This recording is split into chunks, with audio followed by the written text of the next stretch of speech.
Boom. Hey, it's 3:18 my bad, 3:19 p.m. December 20th, 2022. Hopefully you're having a blessed day, staying safe and sound, keeping in peace of mind, body, and soul. Welcome back to Smoke Signals. Today we are starting chapter 1 called Herblore. It says, the beginning of it, Black and Blue is the name, official name, or of the subchapter, I believe. Every Sunday in early 19th century New Orleans, slaves gathered by the hundreds at Congo Square for an afternoon of song and dance. Uncoupled, limbs akimbo, some naked before a satch around the torso, they gyrated to the beat of the bombalas, the yowl of the banzas, shuffling, gliding, trance-stepping, crouching, a position that signifies vitality in Congolese culture, and mimicking the cries of animals. Some wore garments ornamented with ribbons, feathers, little bells, and shells. The dark-complexioned dancers were surrounded by men, women, and children patting juba, an African-derived technique for tapping rhythmically against parts of the body, striking their thighs, their chests, chanting, clapping their hands while others played drums, gourds, tambourines, makeshift marimbas, and banjo-like instruments. The Sunday swoon in Congo Square, or Place des Négres, as it was also called, provided a much-needed respite from the dehumanizing grind of plantation capitalism. This rite was reenacted on a regular basis until slave owners began to suspect that the complex, percussive beats were sending secret, subversive messages to restive blacks. Several years before the Civil War, African drumming was prohibited throughout the South, but music persisted as an indelible aspect of the dynamic cultural legacy transmitted across the ocean and passed along to generations of slaves and their descendants. From the American dances of the old days will come the driving energy of modern jazz. Today, that was fire. I love learning stuff. Today, Congo Square is an open area within Louis Armstrong Park, so named in honor of the jazz marvel, born and bred in New Orleans, who gained fame initially as a horn player and later as a vocalist, a musical ambassador, and a character of epic proportions. Although he lacked formal musical training, Armstrong rearranged the sonic terms of American popular culture, and his innovations reverberated far and wide. More than anyone else, he taught the world to swing, known affectionately as Satchmo and Pops to millions of adoring fans. He was a huge international celebrity. Before Bob Marley, before Muhammad Ali, Louis Armstrong was the original black superstar. Armstrong grew up dirt poor, a shy, fatherless child who picked food out of garbage cans and ran errands for pimps and whores. Initially, he was raised by his grandmother, a former slave, in a country where black people were still considered less than fully human. American apartheid. What? American apartheid? Apartheid. American apartheid was imposed by vigilante terrorism and Jim Crow legislation that codified racial inequality. Armstrong not only had to ride at the back of the trolley like all African Americans in pigment-conscious New Orleans, he bore the brunt of additional prejudice because his skin was very dark. For Armstrong, music was a siren call, leading him out of misery. As a young man, he joined the great exodus of African Americans from the South, who migrated to Chicago and other northern industrial cities in the 1920s, seeking jobs and a better life. Some bands in Chicago rejected Armstrong because his skin was so dark, but he was readily welcomed into the fraternity of marijuana-smoking musicians, the Vipers, who gigged in the Windy City. During a break between sets at the Savoy Ballroom, the trumpet maestro inhaled his first stick of gauge, Gage, G-A-G-E, Gage, one of the preferred nicknames for cannabis in jazz circles. Really? Gage? For sure. He liked the sweet smell and taste. It calmed his nerves and lifted his spirits. I had myself a ball, he effused, adding, "It's 1,000 times better than whiskey." And you ain't lying about that one, boyo. Thus began Armstrong's enduring romance with Mary Warner.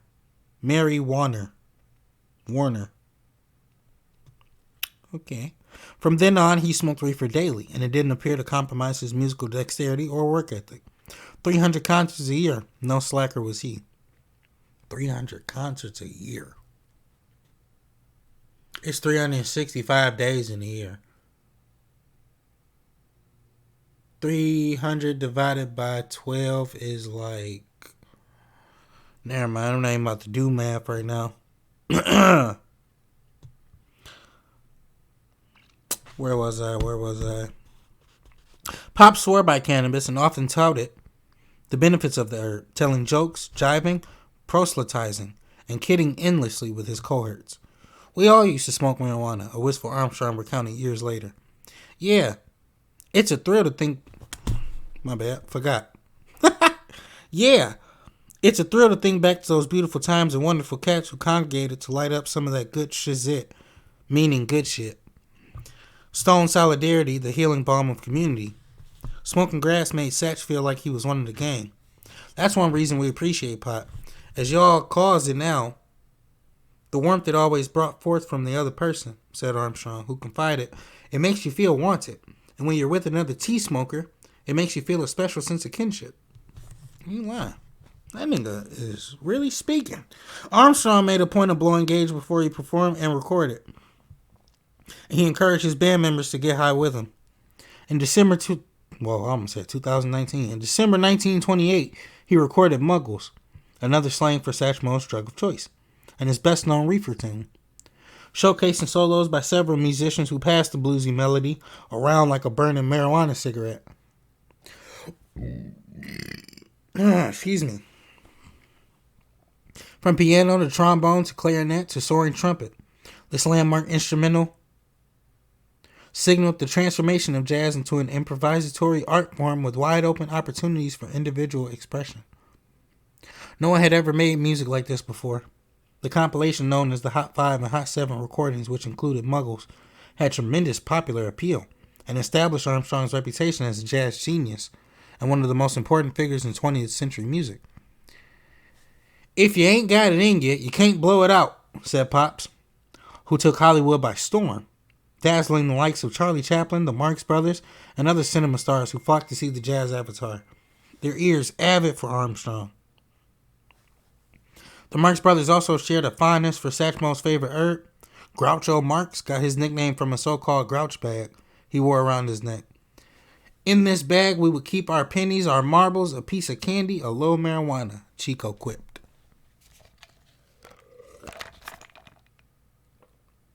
Oh, I mean, you can't even see when I know it. My fault.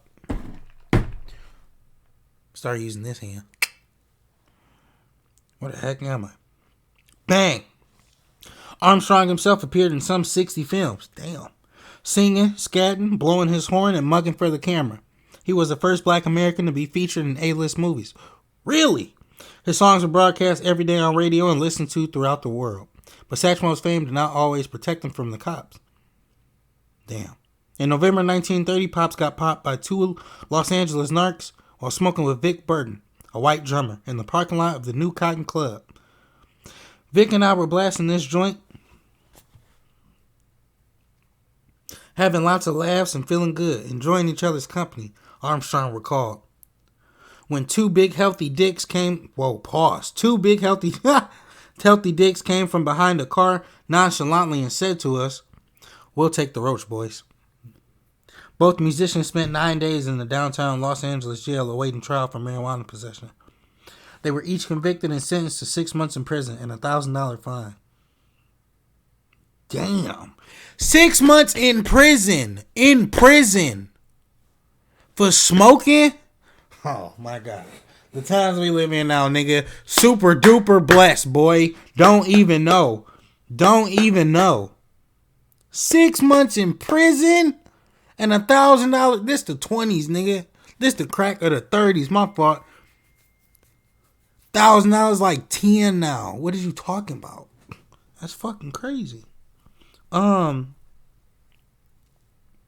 Strings were pulled and the judge was persuaded to suspend the sentences with the proviso that Armstrong leave California. Although rattled by his close encounter with law enforcement, Armstrong continued to smoke pot for the rest of his life, with little evidence of ill effect, according to Dr. Jerry Zucker, his personal physician. Nice. Armstrong couldn't understand why his beloved Muggles was illegal. It puzzles me to see marijuana connected with narcotics, dope, and all that kind of crap, he wrote. It's actually a shame. For Armstrong, cannabis wasn't just a recreational substance. They got a picture of my nigga. I'm going to show you in a second. It was a nostrum, a tonic, an essential element of his life. We always looked at pot as a sort of medicine, he stated. Marijuana was part of Satchmo's overall health regimen. He never used hard drugs or pop pills, preferring to self-medicate with various herbs and home remedies, a custom he learned from his mother, who emphasized the importance of being physics-minded. This practice, involving a mixture of African and Southern folk cures, was instilled in Louis during his impoverished childhood. His family was too destitute to see a professional doctor, so his mother would go out by the railroad tracks and pick a lot of peppers, grasses, dandelions, etc. Armstrong remembered, and she'd bring it home and boil that stuff and give us kids a big dose of it. What exactly did Satchmo mean when he referred to marijuana as a medicine? What, in his case, was cannabis a remedy for? Armstrong said he used reefer to unwind, to relieve stress, to ease the chronic pain of racism. Nigga! Oh my God, I hate dealing with racism, bro. I was finna say something else, but it would have sounded hella racist. I don't like when people don't address my presence as I have addressed theirs. That shit irks my soul to the core. Damn, he not lying.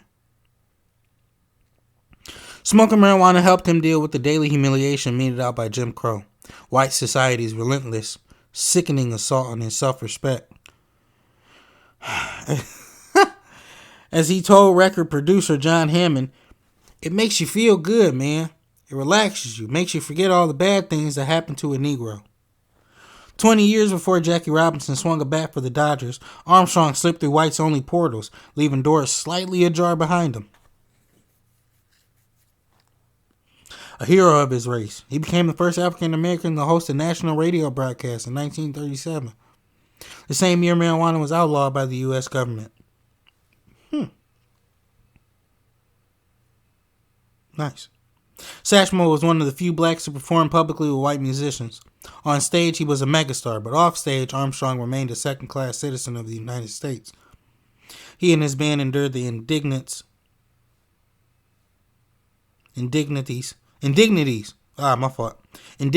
touring in the South.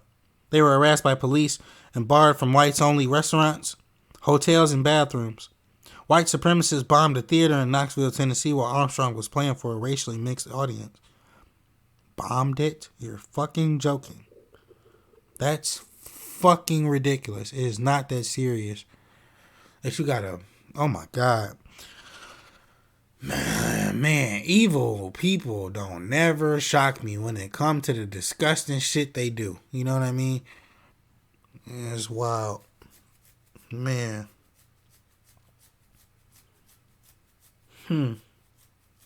Mob-controlled venues up north posed additional risks. Danger was dancing all around you back then, he remarked. Yet, despite all, Satchmo never abandoned his overriding belief that it's a wonderful world. A few puffs of that good shizit helped him live and let live. As his fellow trumpeter Dizzy Gillespie put it, Armstrong refused to let anything, even anger about racism, steal the joy from his life. And that's beautiful. In the opening pages of Ralph Ellison's Invisible Man, the nameless narrator lights a reefer and listens to a recording of Louis Armstrong singing, "What did I do to be so black and blue?" A soulful lament that epitomized the plight of African Americans. Armstrong's voice of musk and cinnamon. That's a hell of a way to describe a nigga voice, boy. Armstrong's voice of musk and cinnamon imbues the lyrics with poignant emotion. Ellison's protagonist, absorbing the smoke and sound, is propelled into an eerie reverie, a surreal space. The American dream in black light. Here go the picture. You see him? Just chilling. If we could make that the thumbnail, that'd be sick.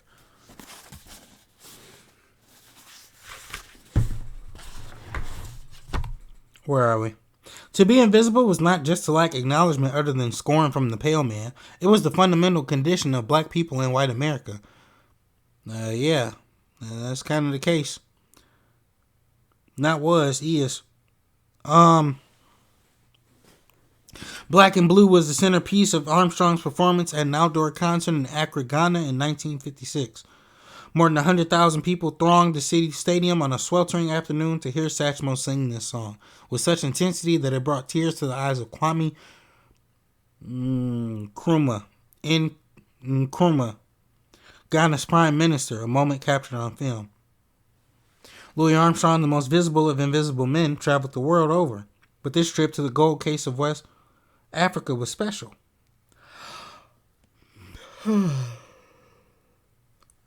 Excuse me.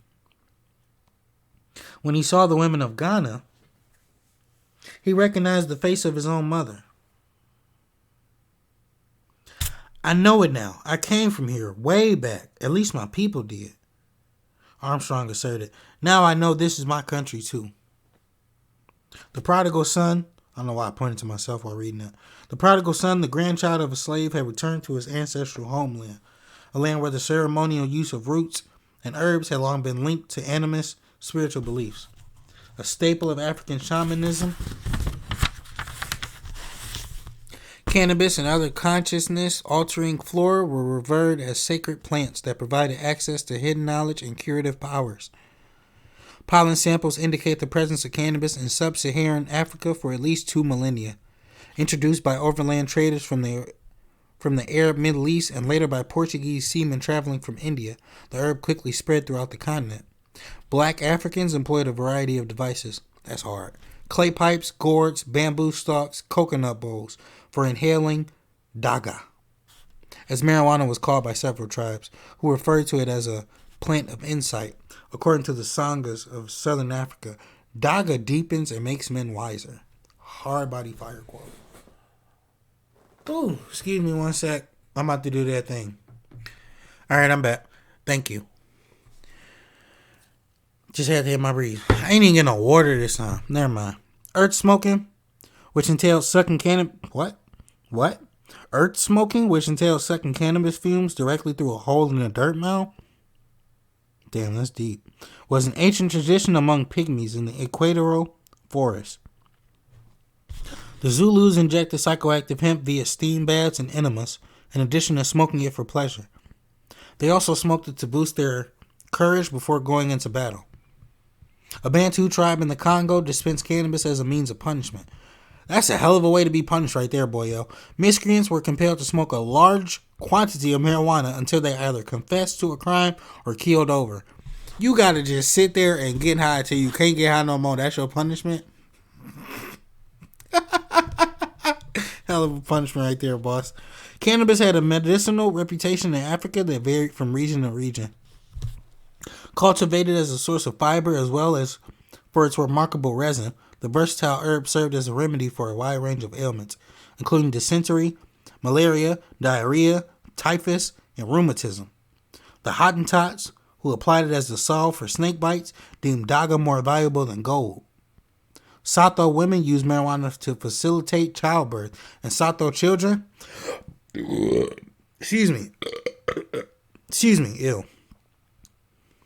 were fed ground up hemp seeds paste. Were fed ground up hemp seed paste while weaning, so while their teeth were growing in. In West Africa, from whence Armstrong's ancestors hailed, cannabis was utilized as a treatment for asthma. The roots of jazz and blues extend back through slavery to the collective rhythmic patterns of indigenous tribes in West Africa, where cannabis had thrived for centuries. Thrown upon bonfires, marijuana leaves and flowers augmented nocturnal healing rituals with drum circles, dancing, and singing that invoked the spirit of the ancestors and thanked them for imparting knowledge of this botanical wonder. It was only Natch that Satch, the musical savant and daga devotee, felt right at home as soon as he set foot on West African soil. After all, he explained, my ancestors came from here, and I still have African blood in me. Amen. And with that, I'm going to bid you adieu. It's not the end of the chapter. It's just the next of the second sub-chapter, I'm calling it. When they do that. The New World Hemp. New World Hemp is the name of the next one we're going to get off into tomorrow. If you enjoyed this video and this reading, please give it a thumbs up. It is greatly appreciated. If you want to share this information with your friends and family, you can either share this video or go pick up this book. This is not a sponsor. This is just a great book. And if you a stoner like me, it's nice to know, hey, A, a bunch of cool niggas smoked weed before me and made it cool. And B, marijuana got a lot of history, bruh. As I'm learning and seeing for myself, it is deeply rooted. As a black man, it is deeply rooted in my culture to be a stoner. Now that, God bless it. For real. Alright, I'm out. See you later. See you in a few with some Don't Starve, actually.